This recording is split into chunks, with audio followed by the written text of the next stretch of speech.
Il n'y a pas de thème de recherche bon ou mauvais. Dans l'absolu, vous jugerez qu'ils sont bons ou mauvais par rapport à plusieurs critères. Vous-même d'abord, est-ce que le thème vous intéresse, vous motive? Est-ce que vous avez des choses à dire sur ce thème? Et est-ce que vous vous sentez prêt à y travailler pendant plusieurs années? Votre directeur de recherche, est-ce que le sujet s'inscrit dans ses préoccupations, dans la sphère de recherche de l'équipe ou du centre qui l'amène? L'état de la recherche, est-ce que le sujet n'est pas rebattu? Plusieurs thèses traitent ce sujet d'une manière ou d'une autre. Est-ce qu'il n'est pas impossible à traiter, absence de matériaux, de l'information, des documentations inaccessibles, matière inexistante? Et surtout, y a-t-il un débat important sur lequel vous pouvez apporter de nouveaux éclairages? Y a-t-il un champ nouveau qui mérite d'être étudié?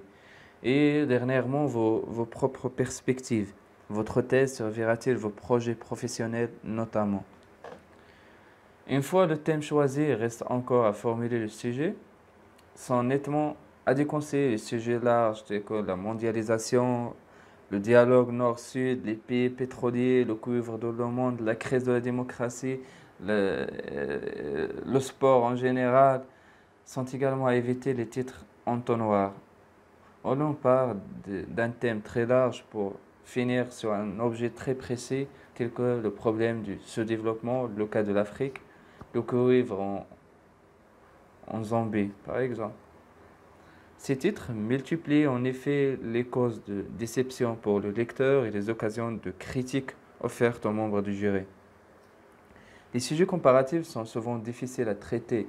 Ainsi, du sujet la gestion des entreprises aux États-Unis et au Japon, je préférais en quoi le modèle japonais est-il plus performant que le modèle américain. Pouvant aussi être intéressant des sujets portant sur les relations entre deux pôles tels que les relations entre le président de la République et l'Assemblée en Zanubie entre 1998 et 2000 par exemple, ou les relations entre l'État et le capital étranger dans tel pays à telle époque. L'idéal est de choisir un sujet portant sur un point nodal, un aspect crucial de la question étudiée. Plutôt qu'une grande fresque sur la question du développement, une étude précise sur la destruction de l'autosuffisance alimentaire dans tel pays, telle région au cours de telle période, plutôt qu'un travail sur les institutions de la 7e République en Zanubie, une thèse sur la crise constitutionnelle de telle année dans la mesure où cette crise éclaire la nature et le fonctionnement des institutions concernées. Plutôt qu'un travail mal défini sur le secteur informel, une étude approfondie sur les formes non officielles d'entreprises et de salariés dans telle ville au cours des années 90. Par ailleurs, le sujet gagne à être bien borné quant au champ social ou géographique, quant à la période traitée et quant au domaine théorique couvert. Voilà, enfin, le sujet doit être formulé d'une manière simple et claire. Évitez comme la peste les titres longs, les titres à terroir, les titres évoquant plusieurs niveaux d'une question, car il y aura toujours un niveau qu'on vous reprochera d'avoir maltraité.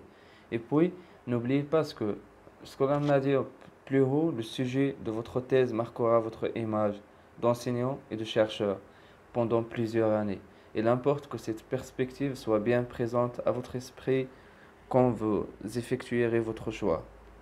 Une fois arrêté votre sujet, il faut encore vérifier qu'il n'a pas été pris récemment.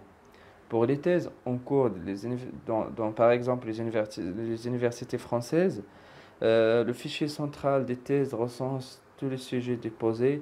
Il peut être consulté sur Internet, le site de fctuparis10.fr. Il peut être interrogé par mots-clés, par discipline, par année, par université, par nom de thésard, par nom de directeur de thèse et par type de doctorat. Pour des renseignements particuliers, vous pouvez écrire à, par exemple, fichier central des thèses, Université Paris X, 200 avenue de la République. Des recherches faites sur demande seront facturées. Pour les thèses soutenues dans les universités françaises, il y a un CD-ROM docthèse diffusé 2 fois par an, peut être consulté aussi dans la plupart des bibliothèques universitaires. La diffusion de ce document a été interrompue par manque de crédit. Le dernier est disponible, je pense, c'est en juillet 2005, est à jour au 31 décembre 2003. Vous pouvez localiser les textes des thèses soutenus sur le site du SUDOC, Système universitaire de documentation, sudoc.abs.fr.